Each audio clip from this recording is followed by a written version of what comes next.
Dear ladies and gentlemen, I know what it's like to lie awake at night, wondering if you're going to make it, wondering if the plan will work, if the bills will get paid, if your dreams are slipping through your fingers faster than you can grasp them.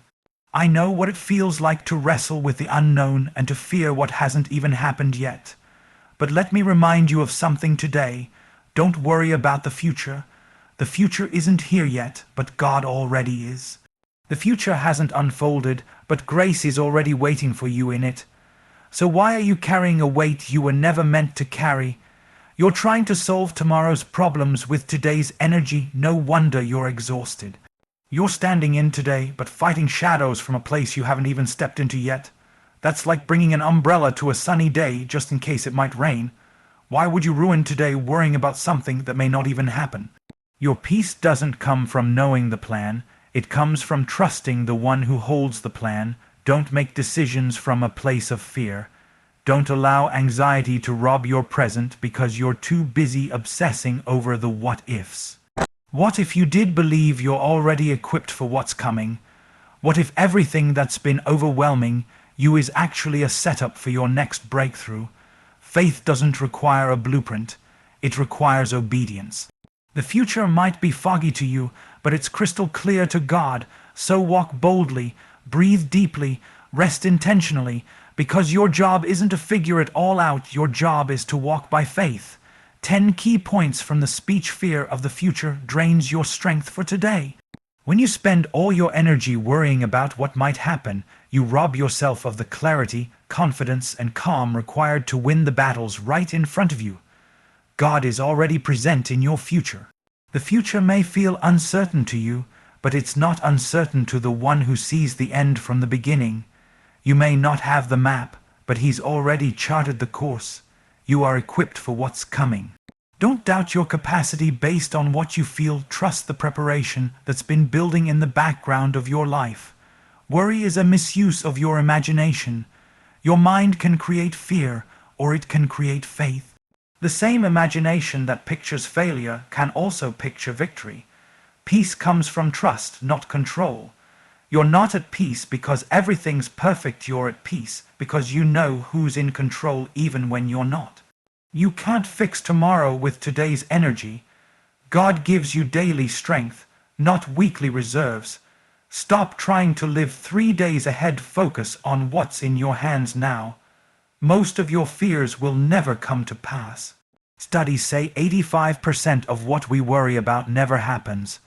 What if the thing keeping you up at night is nothing but a lie dressed in anxiety? Your future needs your faith, not your fear. You can't step into your destiny carrying the weight of doubt. Let faith be the fuel that moves you forward. Trust grows in the dark, not in clarity. Faith is tested not when everything is clear, but when everything is cloudy. Keep moving even when you can't see what's next. Your story is still being written. The chapter you're afraid of has already been edited by grace.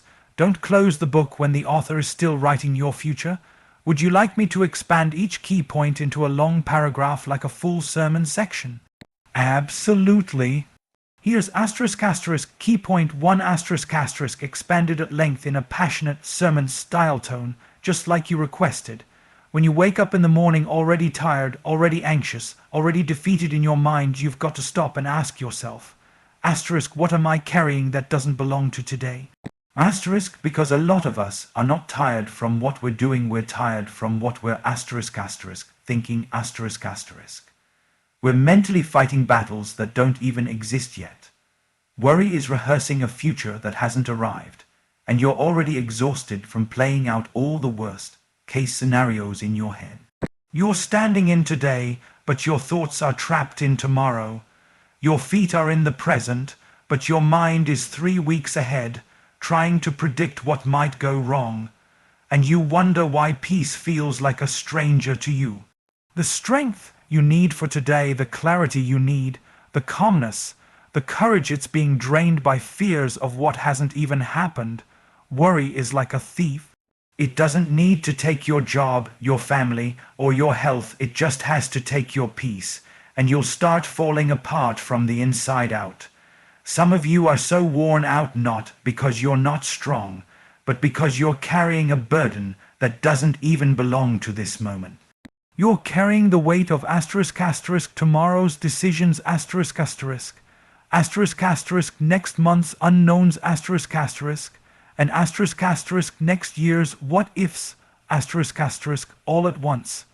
But God didn't give you the grace for next year, He gave you grace for this day That's why Jesus said, "Don't worry about tomorrow, for tomorrow will worry about itself."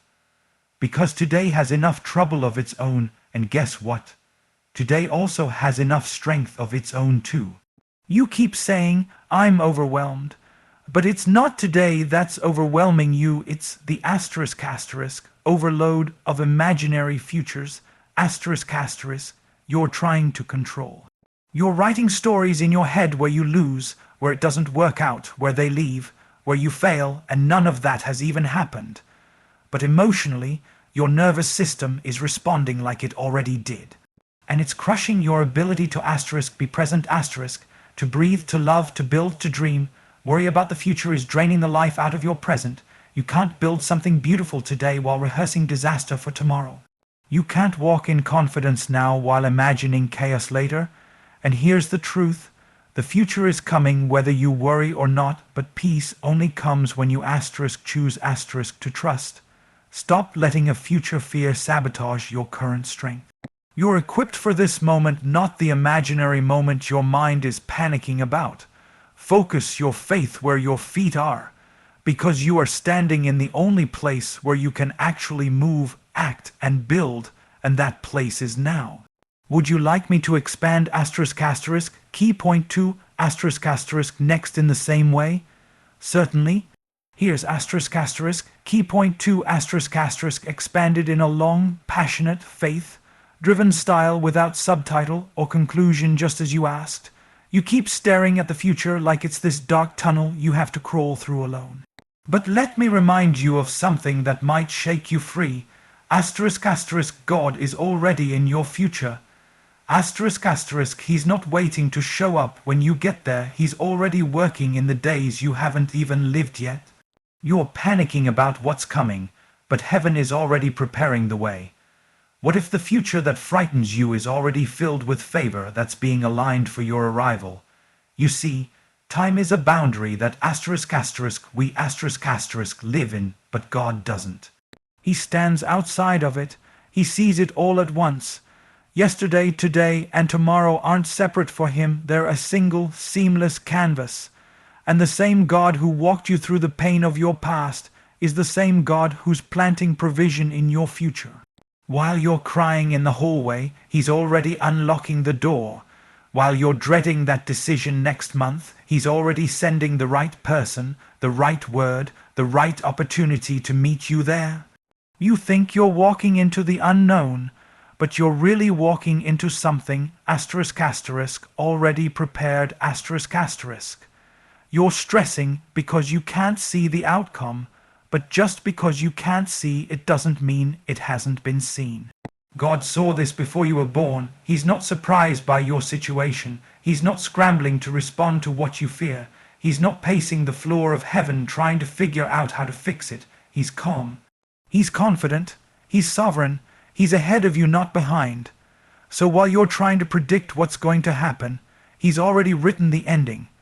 And what if I told you that what feels uncertain to you is already settled in the spirit? What if I told you that he's been in your future, rearranging things you didn't even know needed rearranging?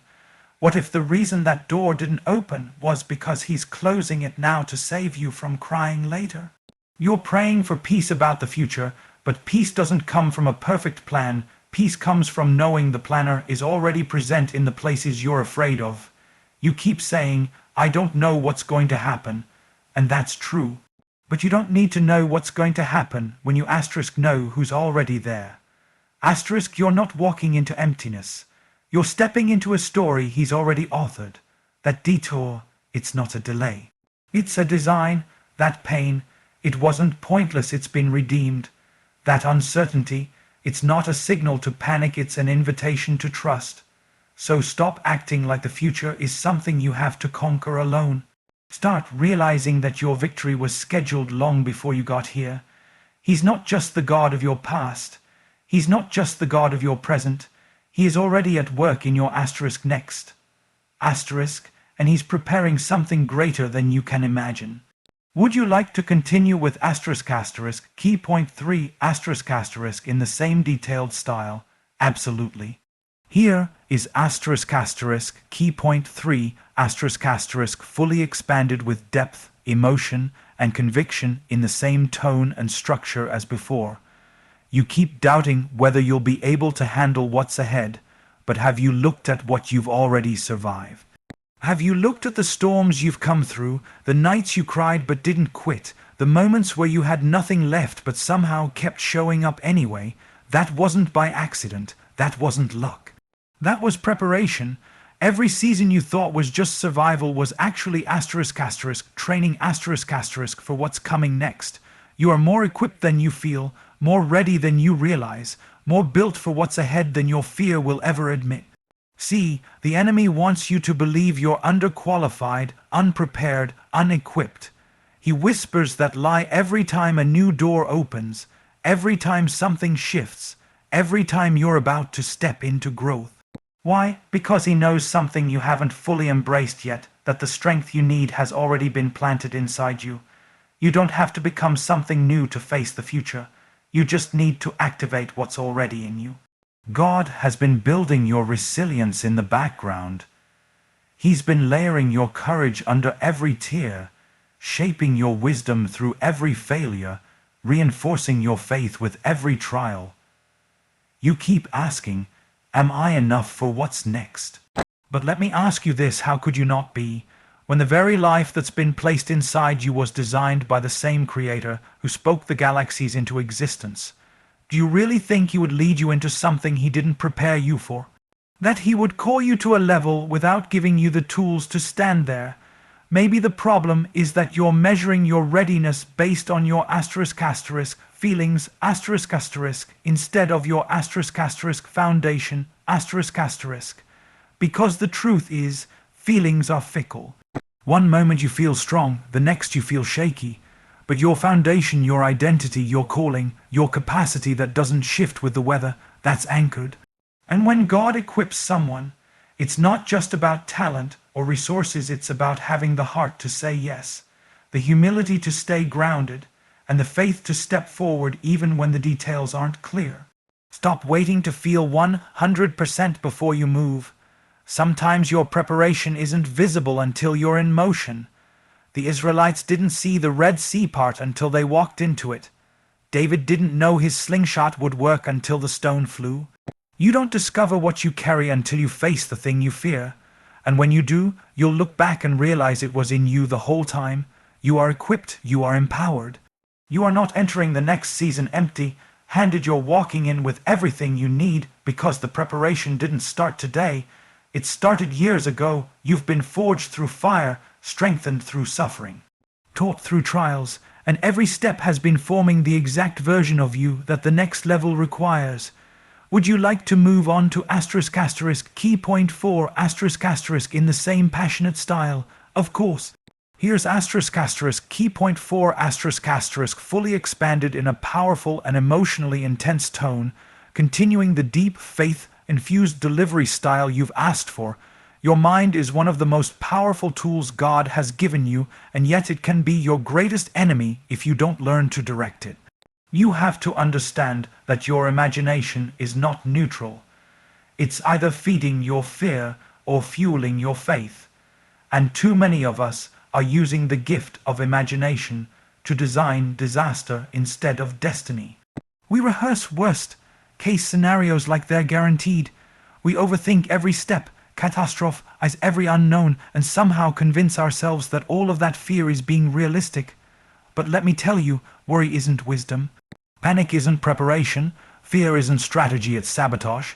Every time you sit in silence imagining things going wrong, the job falling through, the people turning on you, the sickness returning, the opportunity passing you by, your nervous system reacts like it's asterisk already happening asterisk. And suddenly you're anxious, tired, distracted, disconnected. All because of something that hasn't even occurred. That's what worry does. It drags your soul into a future that doesn't exist and demands that you pay a price for something that hasn't happened. It's emotional fraud, it's spiritual theft. You were never created to carry the weight of imagined failure. That's why it crushes you. And here's the dangerous part: the more you imagine negative outcomes, the more you start to expect them. And the more you expect them, the more you act in ways that produce them. It becomes a self-fulfilling prophecy. That's how fear hijacks your life, not by controlling your circumstances, but by hijacking your expectations. But you can flip it.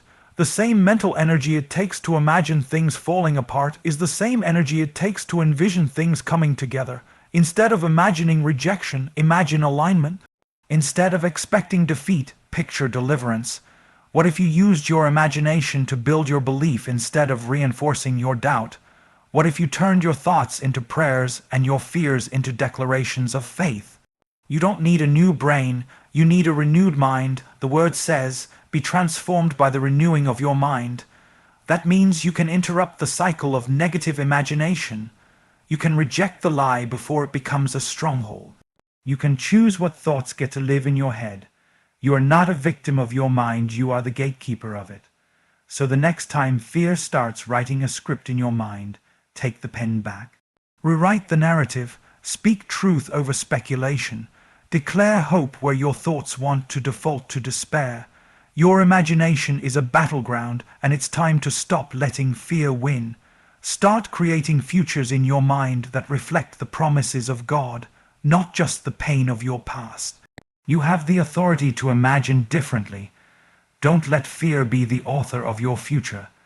Let faith take the lead and watch how your life follows the vision your heart dares to believe.